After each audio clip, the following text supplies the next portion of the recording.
Hi, it's Charlie with Alpha Building Consultants. A lot of our friends and some of our peers that we work with know that Sandy and I built a new home in 2019, 2018.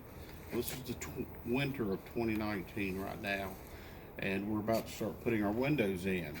Long story with that, but nonetheless. As an inspection company, one of the things we're always looking for is moisture infiltration in a home, and it'll manifest as moist areas or damage beneath the windows. On large homes, we include a thermal scan which can help us detect moisture. It doesn't see moisture, it sees temperature, but it helps us detect it. And we're always looking for just basic visual indicators that there's moisture there. And the reason that water gets inside the building envelope all the way through the sheetrock flooring is poor installation practices. I'm using the specs that one of my favorite sources uses, which is the Journal of Light Construction. But these details are actually from the American Architectural Manufacturers Association. Hear the word architect, they're drawing it right. What a lot of guys will do is they'll take a house where it's framed up, sheathed, you got the moisture barrier on, and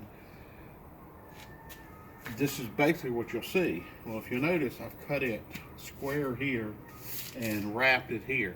That's the proper detail.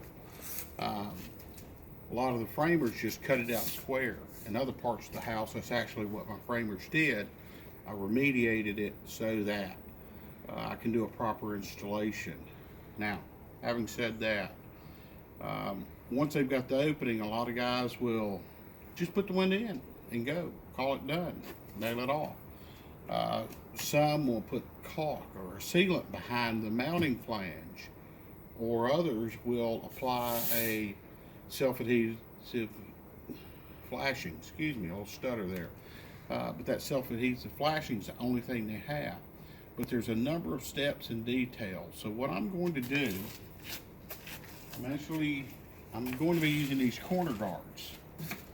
You'll see in the other segments of the video where I install these. They don't stick by themselves. But I'll install them in the corners. I'll be using adhesive. I'll be using self-adhesive membranes. And I'll also be using sealants. And a really critical detail is this little cut I've placed in the barrier here for the upper flange to tuck behind. You always have to think water, fall.